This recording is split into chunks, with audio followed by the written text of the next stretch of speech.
How's that dry January working for you? Not started yet.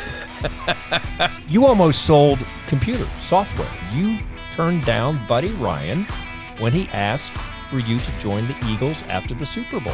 Good memory. Those first few years, talk about that leadership thing again. You guys were in Memphis, then you were at Vanderbilt. Know anybody else out there, any other NFL teams that are thinking about moving? Just have to give me a shout. Give you a call. Yeah, because I'll move. By the way, they did it. Yeah, You've done it twice. Yeah, I've only done it twice. Right. So Jeff Fisher, former Titans, Rams, Southern Cal, Star, on and on and on the Second Cup of Joe. And John. John, it's called a hot check. Hot check. It's called a hot check. Two Rivers Ford. Are you doing a mic check?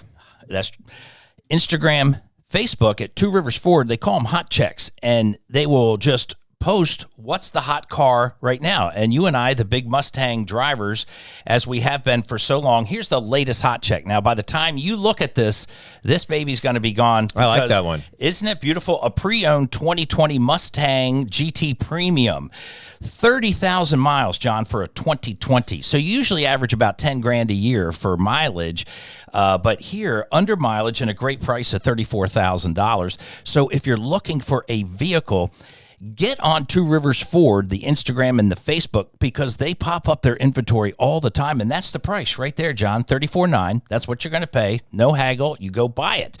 And we've known our experiences from my Expedition, my Mustang, your Mustang, the family-run, family-owned difference. You can see all these as well at tworiversford.com. You are so into the gram, into the face, the book of faces. Your stuff just pops up. This is good. Family-owned, family-run since 1983. Two Rivers Ford, the South's most trusted Ford dealer.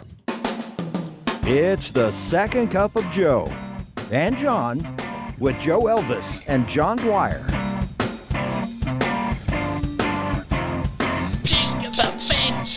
Joe! Hello, John. Happy New Year to you. How's that dry January working for you? Not started yet. That Gregorian calendar. Are we looking good this morning? Let's look into the camera. We are. And let America decide. Ridden hard, put away wet. I don't believe in. I was talking to my wife Lindley, smoking out wife Lindley. We were walking the dog, and we decided, do we have New Year superstitions and I don't do that, but she said this is so Lindley. She says I don't go out of my way. If there's a ladder, I'm not going to walk on. I'm not going to chance it. I'm not going to over a crack. Break your mother's back. I'm not going to. So that was her answer. I don't really have superstitions, but I'm not going to break a mirror just to try my fate. Sure. Do you do anything? Do you have anything like that or superstitions? I don't. At 62 years of age, thank you, Lord, for letting me be alive. But what we've always have done, as we pound about episode 105, we've been doing this since 22. You and I have made goals every year. This time of the year, we make 5 goals. We stick them in an envelope, and they're usually in that drawer right below you. So let's pull out the goals from last year and read them. I can't find them. I can't. I know, Joe. I've moved the office. Seriously, Chase, our producer's laughing. Yeah. No, I don't have them this year. Yeah. And they're all the same. Stay healthy. Mine were big. I lose 10 pounds. Stop drinking. We've so. I don't think it. We're going to find out from our guest though. Here's mine for this year. Oh, okay. We're going to do it. No, you can't. I'm keeping them this year. You suck. Well, okay. Anyway, so but what I wanted to tell you is you can't do the typical goals because nobody cares. No, I know. So they have to be specific. Good health, right? Learn Spanish. Okay, I can't wait for a year to find out what's under. Nobody wants to know that. Let's get to our guest. This is a good one. This is a big one. Okay, yeah, because he's about to leave and he's like, "Why am I here?" Hey, we know people. Let's take a spin through Joe and John's Rolodex. Joe stops on F, as in Jeff Fisher, former Titans, Rams, Southern Cal, Star, on and on and on the Second Cup of Joe. And John. Welcome to the East Side, brother. This is awesome, man. You like our setup? Can I do this again? This is something. Happy. No way. It's a little early. I mean, it is a little early. I haven't been doing a lot early in the morning, but this is a good wake-up call. Happy New Year to you, Coach. You too. I like the sweatshirt, by the way. Hey, beautiful. we'll get to this era of things. Talking about goals, you've made a living setting goals, leading men, leading teams. What's your kind of mindset on setting goals? Do you set personal goals? And for your team, you're involved in the Nashville Cats right now, another new organization. What's your mindset on goal setting? Well, I think you have to be careful. Big picture wise, is we step in front of a team, start training camp, and go, hey, guess what our goal is? We want to go to the Super Bowl. Right. Well, that's 31 other teams' goals. Same thing. And so, as I go back and reflect, the goal setting is incremental. It's all right. Let's have a really good day, and then let's have another day, and let's put another one together, and things like that. And you got to be really careful about setting, deadlines and things like that, or setting goals that are unrealistic, because what happens is then the pressure starts mounting, and it's when you set things and you set deadlines and things like that, and we all know the difference between stress and pressure. Okay, we all do really good things under pressure, but if you start getting in that stress mode, then you got some problems. So you got to be careful. But we've always, realistic goals are great. Personal goals, I think people keep personal goals to themselves, And why broadcast it? You could really give nobody a listens, rat's ass about the fact that I want to lose a pound a week, or I started working out yesterday, It's just keep nobody it to cares. ourselves. No, it's better. It's better to walk in the room and go, oh man, you look really good. Yeah. Hey, thanks. Yeah. You do look good, by the way. You do. You're 5 years. I think almost 5 years to the day older than we're the same age. And God, you look good. Well, I appreciate it. Pointing and cussing on the sideline and no exercise, and no whistle. You put some weight on, you know. Right. So, but yeah, I just gradually took it, a few pounds off. One of the things that and John, you know this. I love the outdoors, and I bonkers over fishing and hunting, and not that I'm into killing anything anymore, but the experiences or sharing it or teaching someone how to do it. But even just the fishing stuff, and I've been blessed to fish all over the world, but I didn't get to see my cabin in Montana for like 20 years between July and March, and so been spending a lot of time up there, and that'll keep you lean, So it's fun stuff. That's in Montana, son. You guys go and hunt and fish. We were talking about that pre-show, and talk about your family. How big it's grown now. How many grandkids do you have? I have 7 under 7. How about that? Man. Look at that. You just blew one off to come here, didn't it? Didn't you have like oh, cinnamon no, rolls? I didn't blow them off. The cinnamon rolls were in the oven. I did my job. That's it. They're just standing there waiting for them to come out. I go, I got to go. What's this stage of life for you? It's awesome. Now, and talk about leadership as grandpa and the mentor to everybody. Yeah, they call me Jeff. Do they? Oh yeah, it's really cool. Because you don't want. I don't want Papa, Grandpa, Papa. All those other things that you hear. My dad didn't either. Yeah, he did. Like, don't call me that. Yeah, it's like. My kids call me Jeff now. It's not Dad, it's Jeff, because they're used to the kids. But you'd be walking around somewhere, and one of them will go, "Hey Jeff," and someone did he just call you Jeff? How old is that kid? Yeah, I'm his grandfather. He can call me whatever the hell he wants, But we prefer Jeff. So anyway, it's a good group. Now, I got some buddies. Michael W. Smith, for example. Smitty. I got He's his table upwards. in Leaper's Fork one time in 1996. They thought I was him. Oh, is that right? I actually got his table. Oh, True story. okay. Oh, Now, I maybe believe it, we don't look the same anymore. Yeah. The Christian singer. Yeah. Good dude. Oh yeah, we've been friends for a long time. We ran cross paths, about 3 or 4 weeks ago. Upwards of, he has over 20 grandkids. I don't know if it's 24 or 25. It's a gaggle. Yeah, I know. That's a full team. That's a starter and backups. Can you imagine what the NIL is for Starter that? and backups. Imagine buying a whole team freaking Christmas presents. I know. No. All right, we're gonna move on there. We got Common sense would tell you not to look to Joe and John for this, but time for life lessons from Joe and John. Jeff Fisher on the second cup, and Jeff, Got to throw some great rewind into your life. A USC grad, you won a national championship there. You own a Super Bowl ring with the Chicago Bears and the '85 team, which is where your coaching started, through the ranks of Buddy Ryan and scooting up and into the Titans. And you commented on my, I am wearing my hoodie here with the old Oilers. You're stroking that a little too much. But. Okay, no. And so the movement of the team, you were the guy, you were the leader who brought them from Houston to Nashville, and it's well known as such. But I'd like talking about it because I was a part of that in my 103 KDF radio days. Folks here in Nashville just know the new stadium that's going up and the endless years that we've been in the old one. There was an NFL Yes campaign. The city had to vote to get it here. So I interviewed Floyd Reese. I think was Jeff Diamond part of that organization. I can't remember, all the higher ups in that. They're coming to town. We had to vote and the city passed it. No problem.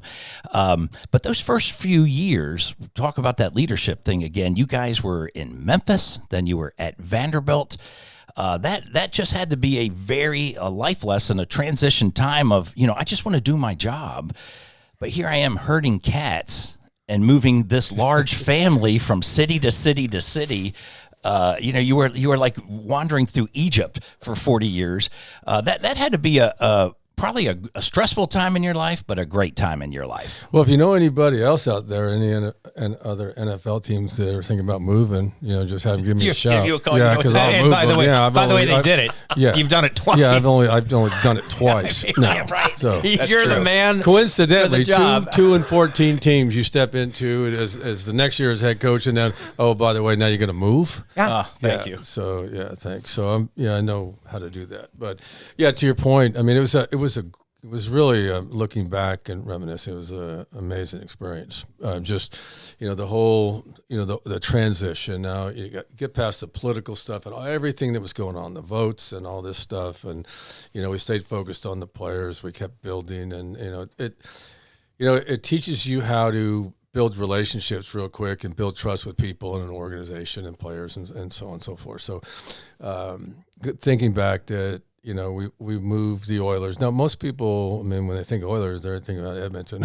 There's nothing, the who.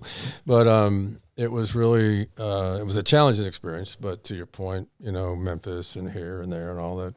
It was, John knows this, this. It was 4 different venues in 4 years, and actually it's 5 if you would include Alltel Stadium.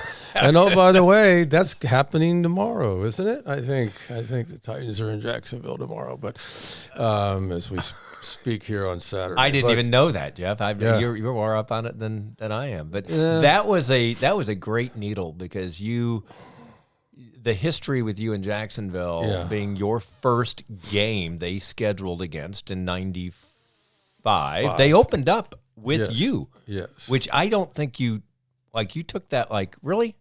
Yeah. NFL, you're going to give them us? Yeah. And then did you know that Jeff's first as not interim as head coach was the Jaguars' first ever regular season game? No, I did not know that. There we go. 95, yeah. So, 94 interim, 95 first year we draft Steve, and that's a long story, and actually Tom Coughlin got in. He calls Floyd Reese. We're getting ready to go on the clock, and Tom Coughlin says to Floyd, he says, hey, I got somebody below me that wants to draft your quarterback, so I'm getting ready to trade out. I'll switch places with you for a 2. And Bud's plane is in New York. Mm-hmm. Everybody, we're taking Steve. And Floyd says a couple bad words and hangs up the phone. and I said, he's bluffing. And he goes, no, he's not. And I go, no, he's bluffing. He's not gonna do that. He doesn't have anybody. Because it was Carolina. It was Carolina 1, Jacksonville 2, right. And then we were 3. So he just wants to switch places. So Floyd calls him back and offers him a 4, and he wouldn't take it. And then I just told him, I said he's bluffing, and then he hung up the phone and stared at me like, if they trade out of this pick and we lose our quarterback, I'm fired and you're dead. It's like, so anyway, you hear the commissioner go, and with the second pick of the 1995 NFL draft at Jacksonville, you go, yes. And so once he said Jacksonville was cool, and they took Tony Bassett. And that worked out. Yeah. And it worked out. Yeah, really he parked there for 10 years, and you got the quarterback. All that stuff. So, yeah, we got a quarterback. But that's when it all started. Yeah. That's crazy. And the people also forget the double wides.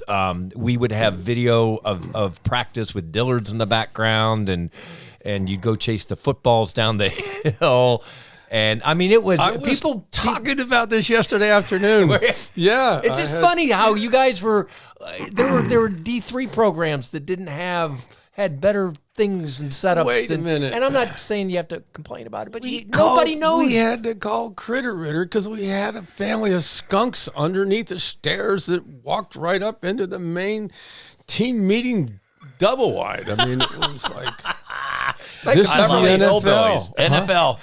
I made it. It was. I made it. Oh hell. Oh man, I remember we were, we got something going on with Cincinnati, and Boomer's starting. I don't know because Bud never allowed us to have a pro scout or have anybody go advance, so you didn't know what was going on with the opposing, team you're playing the next week, and so trying to figure out whether whether Boomer's going no huddle or not, because it's significant. Good to know as you build your defensive game plan. So I think there's a bar across the street or around the corner. So I had to take the VHS tape over there and ask them if they could maybe record the game so I could see whether Boomer is doing this. And it was one of those late. I mean, it was like a November, but you know how we get some of these bad storms coming in November. So I went for a jog. I dropped the tape off and then came back, did some work, and then ran back around the block or whatever, and I got the tape, and it was like, who's the actor in the Jerk? Come on, Steve Martin. Steve Martin. Yeah, the new phone book's here. I got the new phone book. I got that freaking tape. And the weather's getting bad, and I decided to climb over the fence, and I go in the building, and there's nobody in the building because they're all downstairs because we got tornado warnings. Man! But I had the tape. Yes. It was awesome. That's good. Yeah, that was the NFL. What a great era. Yeah. Then we open up, we tell the story. John was there opening day when they dug the hole at, Adelphia. Al Del Greco, instead of digging the hole, Al Del Greco kicked ceremonial into the field dirt. goal. Were you there for that? I don't think. I Were you remember there? that. Yeah. Did he make it or miss it? Of course he got blocked, actually. Then he ran off the field. He just ran right off the field. Too soon? Yeah. Was that too soon, Jeff? I love Baltimore. kickers. Oh my God! All right, let's go. Let's go to this. Let's go to this. Let's see what we do here. Rapid fire. Pew, pew, pew, pew, pew. Rapid fire. Jeff's an avid listener. He knows exactly what this is. Here we go. He has no idea what we're going to next. Jeff, what's your what's a pet peeve? These are rapid fire questions, quick answers. Pet peeve. Getting cut off driving. Yeah. By a driver in front of me. Okay. Too close. Did that happen coming over? Crossing the river here? Yeah, it happens. Of course all it does. the time. Yeah. Yeah. Okay. Because I'm the guy driving 45 and a 60. You're that guy? Yeah. Okay, well, you probably should be cut off. Yeah.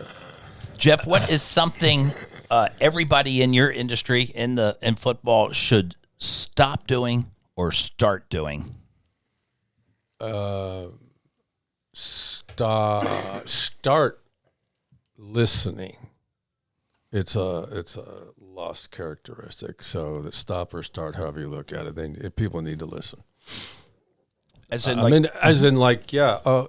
sitting at your phone and I got you. I'm paying attention got you. to you. It's that kind of thing. Better communication. Listening skills have deteriorated significantly, and there's a difference between hearing and listening. Mm-hmm. Hearing is, I got you, coach. Okay, and then I got a great example, but time probably doesn't permit to tell the story, but I told a player what was going to happen on the very next play. It was a TV timeout. Exactly what was going to happen, the route combination, everything. And guess what? It happened. And what did he do? He chased the post, and they threw a touchdown in the corner, and we lose the game. Kenny Britt? No, I don't know. No. you want to name names? Yeah, I don't want to name names. Okay. His brother This is the good was part. significant in the Music City Miracle. Let me just say that. Andre Dyson would be Yeah. Kevin's brother. See, I haven't killed all my It's brain like cells. Dre. They're gonna run a scissors route. Okay, the outside guy goes to the post, the inside guy comes to the corner. We call it scissors. Okay, just let the post go to the middle, and you lay back there and pick the corner off. I got you, coach. And what does he do? He chases the post, and the tight end catches the ball back. I mean, like in a breadbasket in the end zone, and we lose to the Redskins. Yeah. And what was the deal? And it was really, I mean, it really was it was a pivotal moment in my career, because I realized there was something missing there, and it was just that, the difference between hearing and listening. Hearing is I got you, coach. Listening is listening is the interception. You got the ball. Hearing is giving up. Hearing is Steve Spurrier and the Redskins winning. And you start 1-4. Not that I remembered. I know, and we did pretty well after that. Yeah, you did. You went on a heater. Yeah, just like the Ravens. Yeah. This year. Yeah, Somebody that's right. called me from there and said, "Hey, they're 1-5. You guys were 1-4, 1-5. What'd you do to turn it around?" I go, "Well, if I tell you, you're going to say, well, why didn't you do it to begin with?" Right. Yeah. You know? Because I was listening, not hearing. You made a motion like you were on the phone. What's a favorite app that you use a lot? Oh, gosh. With 7 grandchildren, maybe Amazon or something. I don't know. Man, Do you use I don't Waves? I just don't use my phone very much, because I noticed that. I can't see the app, so I have some eye issues. So, but let's see. Yeah, you don't even have your phone out. No, here's my phone. Here's John's phone. Coach Fisher walked in downstairs. Your 1984. phone is downstairs on the table. He just stuck it on the table and started his day. That's discipline. That's good. I like Yeah, it. it is discipline. So I don't know. Is there? Okay, next question. Yeah. Which Titan quarterback was named to the Pro Bowl despite throwing more interceptions than touchdowns? Was it Titans or? Did I get that right? Yeah, you didn't get that right at all. How shall I ask that? You know where I'm going with it, probably. No, I don't. Oh. There's only one quarterback during the Titans that was named co-MVP. I don't know. Wasn't Vince Young? Oh. He did make, as a rookie, did he make the Pro Bowl? Yeah, Like his seventh alternate or something like that? I don't know. I think he was rookie of the year kind of thing. Yeah. But not a. Well, our goal was to ask questions that haven't been asked, and I think I won that one. You did, and guess who? Ask a The question. last game we lost. We went to San Diego and lost his rookie year to Phillip Rivers. Ah, Yes, don't you love the story that Yeah. Phillip's playing that now? was awesome. Yeah. I think it's just beautiful, and all the young guys are in such great shape, and Dad Bod's out there, and he still has great command, and they're giving him great respect of trying to play their best for him, and I was really hoping he would pull these wins off. That'd be great. I was confused though. They said he's he's not going to play anymore. He's going back to his deal. But does that mean he's not going to play this weekend? Right. Actually, He's going to play one more game. He may be on the roster, but the Notre Dame quarterback's going to Oh, start. they're They're going going to. to start. I can't even. I'll follow up with a better one. Do you ever wear your Super Bowl ring? No. How come? I think it was such a cheap ass freaking Super Bowl ring. I went back to the 40th anniversary of the '85 Bears to start the season on Monday night against the Vikings. Okay, and so I was there for 3 days, and there's all the guys that could walk and still could move their fingers and things like that were complaining about how this was the worst and cheapest Super Bowl ring in the history of the NFL. So that's why. Is there who makes the ring? Does someone? It was the Justin, team? but the team. team I mean, decides. you can pay. You can pay Right. $100 or you can pay, $10,000. And, Sure. and, the Bears and Mike McCaskey paid $100. No, put it in a microwave, it would melt. I guess. Yeah. Oh my God! And my final question: name. Do you have a good trash talking story? It seems like players jaw with coaches now a lot, and maybe that has always happened, and now it's just being picked up more and more. Did you ever have a good Was there a player that constantly on the other team tried to get in your head? You're talking about visiting players? Yeah, visiting players. Oh gosh, yeah, I talk to them all the time. I love talking to that. I bet you other did. guys. Well, injuries are part of the game. When we had an injury and the guys couldn't get up, I'd go out in the field and always and check on them because you care. It's like every game I watch, the guy on the ground, I go, "Oh, come on, get up, buddy." But anyway, yeah, I go out there, excuse me, to talk a little shit with the opposing guys. And go in the huddle. Hey guys, and he's gonna be all right. We got a TV timeout, man. This is a freaking ass game right now. Let's go. We got a game. Let's go. Yeah. And it was Jacksonville. Yeah. Jacksonville, Baltimore most of the time, and then I love the quarterbacks. I mean, when Peyton's kind of shaking his head because you get him, and then he winks at you because he gets you back. It's that kind of thing. But yeah, I did. With respect, I would never disrespect anybody, but I wouldn't. Most of the time, it was just kind of fun stuff. Now we'd also, as coaches, you're gonna. You actually act a little bit, you act like a coach or you act whatever it is. And so I would do some things just to, to be strategic. And you're pushing a button. Am I done? No, I'm Jeff, I'm so bad at this. He's so bad that at I actually have to line up to make sure I hit because I hit wrong buttons. Right. Which is, and I got one job over here. Yeah. So you're not. You don't have a button helper? Well, if we had a radio guy who had a radio career. I have a I'm 25-year. a button coordinator. I'm the radio guy. He's the TV guy, and he's the one pushing the buttons. Okay, we'll see what he's going to get on this Be one. right here. Hey, you did it yeah, right. the magic dust. Okay. We were talking about. None of this goes right. It's just awkward, and You're doing a great job, John. I'm very proud of you and your progress. Superstitions. You don't have to be superstitious or cross your fingers or go, man, I just hope I have a good experience at Two Rivers Ford. You're going to walk in there. You're going to get non-commissioned. You're going to get a guy or girl that's going to know what they're talking about. The sticker's going to be what it is. There's no pressure. It's family owned. You can eat off the floors.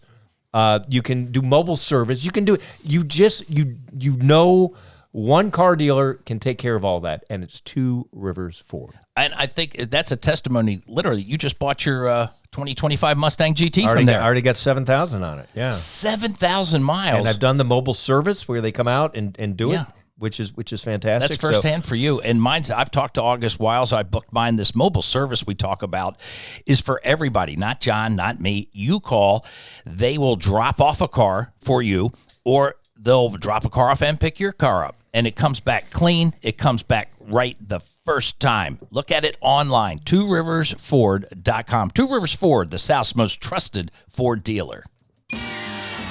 Joe and John have come to the fork in the road. Jeff, it's a well-worn story, but let's try it one more time.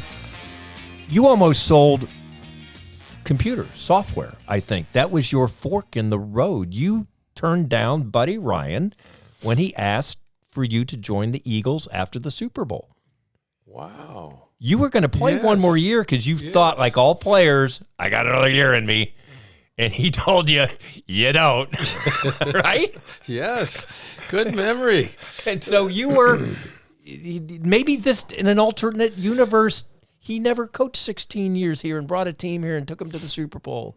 Do you ever think about that or no? Yeah, of course I do. It's fate. I mean, I owe it to Buddy. So yes, we were down there, 85 Bears. We were Wednesday practice before the game, it's the Sunday game, Super Bowl.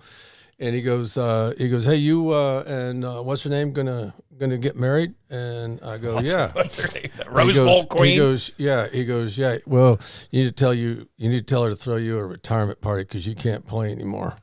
So I said, Thanks. I said, buddy, you can just go freaking kiss my ass. Now, this is back behind the defense. You know, the defense is on the field and they're practicing, and so I would go up and I would give the offense the scout team look. But anyway, and I go, what are you talking about? And I said, I got plenty of years left. And he goes, no, you don't. And he goes, between you and me, he goes, I think I'm going to take the Philadelphia Eagle job after the game, and I want you to come coach with me, but don't tell anybody.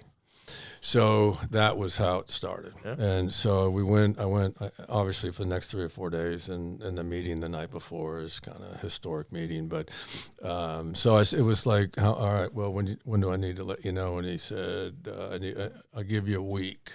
So the game was over. All the stuff happened. We get back to Chicago, the parade, all that kind of stuff. And then I had been working with a startup software company in Southern California that I crossed paths with, because back then there's no off-season program. I mean, you just don't show up. You might lift weights by yourself, in the off. So anyway, I for 3 years was selling software all through the Midwest, and that was where I was going to step into after I was done playing. So it was time to call Buddy back, and Julie was modeling in Chicago, and I thought, I may just give this another shot, another year, and then I had obviously the other job, and I just told Buddy, thanks, but I can't do it. I got too much going on. And he goes, okay, I'll never forget this. He goes, okay, my friend. He goes, I thought you'd have been a good coach. I go, thank you. And we'll stay in touch. I hung up, and I felt sick. Yeah. Called him right back, said, you give my job away? He goes, nope. I said, I'll see you at the airport. So I ended up seeing him at the airport, flew to Philly, came back 2 days later, and went to Switzerland skiing for 2 weeks. And he gave me shit about skiing in Switzerland in my first 2 weeks of that job. You're soft. Yeah, I mean, yeah. So yeah, it was. He was a great man. Interesting. In life, you learn a lot from people, but you also learn a lot how not to do things from people, and that's he was your Buddy. Mentor in both ways. He was how not to do things. Yeah. What a great story! What a sliding door story. Yeah. Of you could have been a triple billionaire in the software company from Silicon Valley now. Yeah. Right. Or a career. That's fantastic. Now I'm trying to figure out who the Titans are going to hire. Right. Can we talk about that a little bit? Well, I'll talk about it all you want. That's where I was going to go. We got the new stadium, and if you're not from Nashville, we've got the new stadium going up. We are, the third worst team in the league? We were the worst team last year, so changes need to happen. Where do you what direction do you think we're going? Or is there a direction? Well, yeah, there's only one direction. So that's up. So, I think they've had plenty of time. I think they know what they're doing.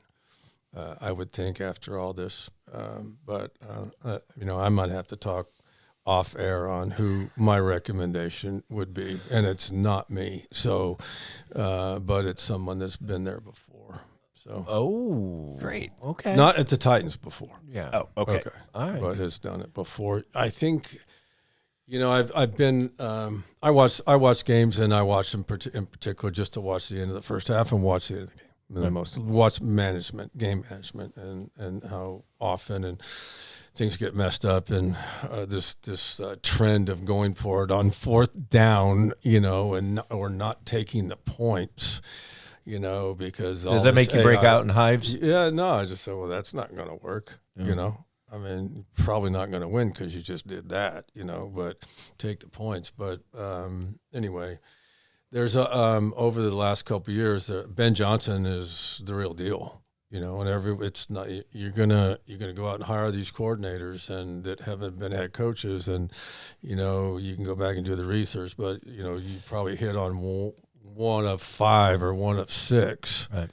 Because typically you've got an inexperienced guy that's never been a head coach taking over a program that the previous coach got fired just because they weren't very good.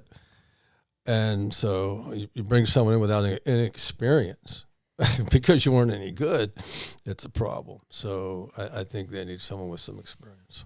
We're gonna crack that code. I'm going to think about who's that going to be, John? I don't know.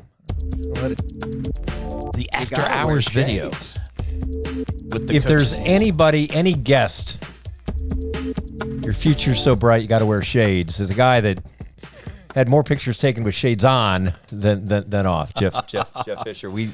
I'm so fascinated with what you're doing now with AF1 and being you're the commissioner of the league still. You still got that gig.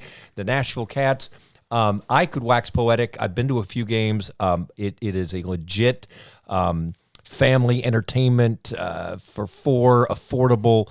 What you've got going with Clarksville and the arena up there, this is a real deal. It is. We're very, very fortunate to have the support of F&M Bank Arena and the Preds, and so that's going to be the Cats' new home. And we've got 7 home games this spring and summer, and the feeling is that we'll sell out all 7 of them up there. That's fantastic. Went to Christmas parade, in Clarksville, which was basically, what an experience. You can imagine being in like this parade where there's 30,000 people on the streets waving. It's got that small town flavor and feel to it. But there's a lot of good things going on up there. As far as the league's concerned, schedule's out. Teams are being formed.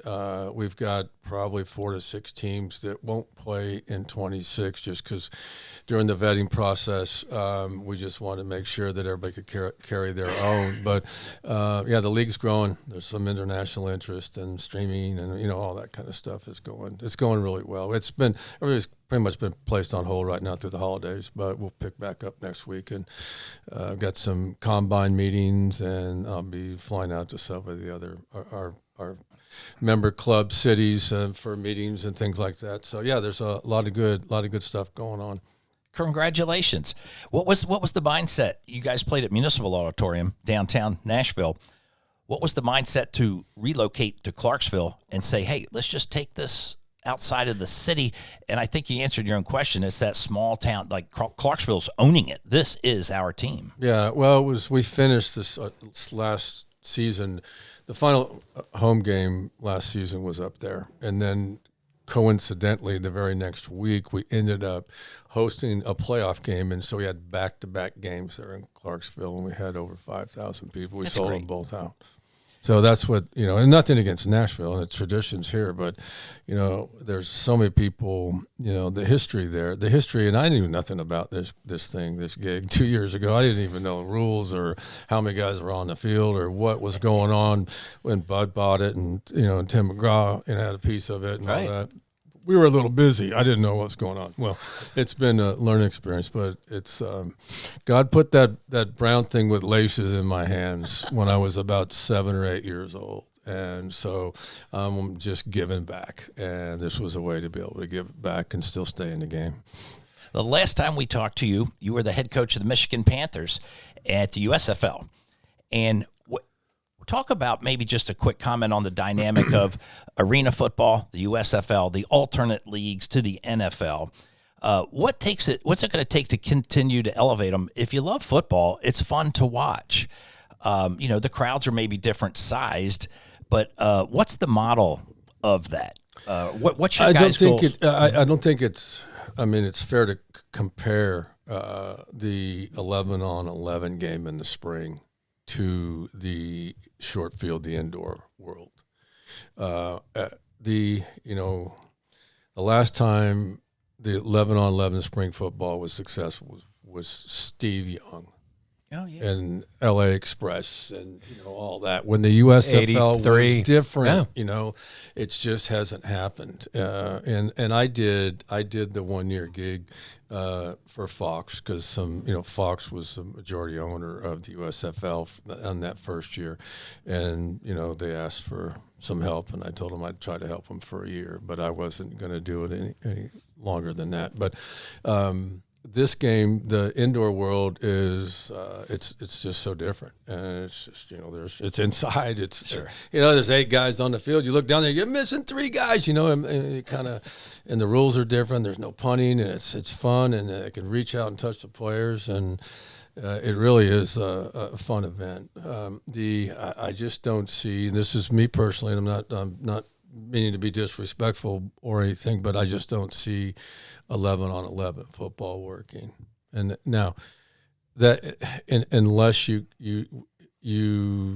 take the digital approach to it. Okay, if you don't care about having fans in the seat, but you can stream and make your money and survive that way, then okay. But I just don't see, you just don't see people coming out to games in the spring and the early summer outside for football. They just had it. It was just over. But inside, completely, it's a party. It's just it's a fun thing. It's an intimate thing. That's the difference, I guess. And it did firsthand. I've been to a few games. I asked you didn't want to go, or your bowling night or something. I was bowling. League night, bingo night. My boys love it. They went they were down at the Municipal Auditorium. Yeah. We've got the Cats shirts, Cats hats. No, they love it. It's a great thing. It's a good time. I'm going to wrap with this. Did your coaches show on TV?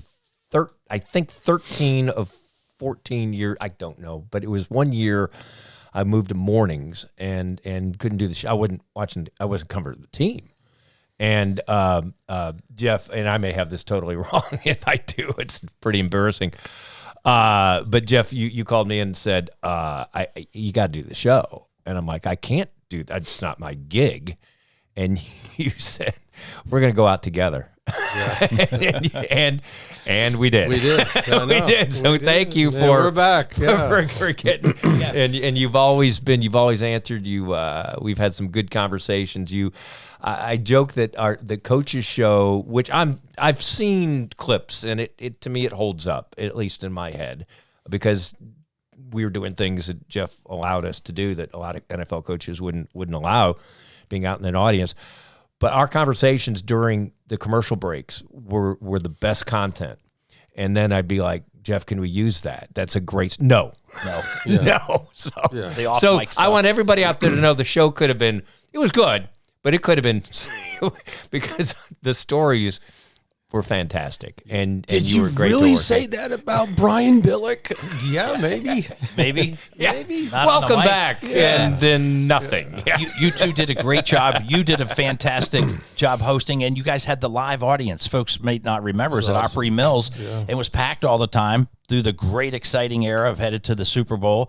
Fantastic job. I've watched the ones now since, and they're just they're lifeless. They're not as good. Do you have from that era? Do you have a good John Dwyer story? Did he ever throw a shoe? Did you ever say, cool your jets, John?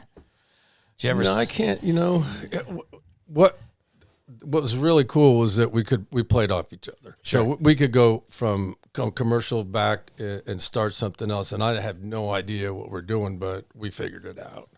And there wasn't a lot of big rehearsal. It was like, hey, I'm going to hit this, I'm going to hit that, I'm going to hit this, and I said, okay. Yeah, you only had one rule. Really, was give me 20 seconds, give me a heads up, and I'd say we're going to talk about Pac-Man's arrest, and I'm going to push you, and you're going to answer, and I'm going to push you again, and then I got to push you one more time, and you're going to, you answer you, but that was the only rule, and I don't think there's high school coaches, college coaches, let alone NFL coaches, that would allow that type of latitude. And I don't think I ever took advantage of that, but I don't think you just didn't want to be caught off guard. But nothing was off limits, right. Which I think was a very cool thing. Yeah, nothing was off limits, and also early on, I think our relationship with the show helped me, kind of create a relationship in the press conference environment where, because some of those questions come and they're hard,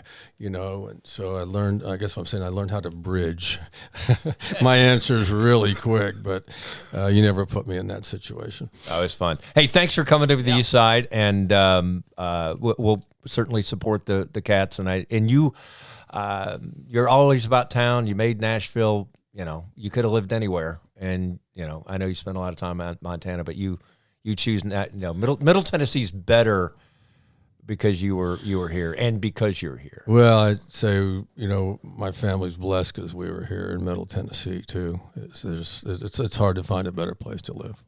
Amen.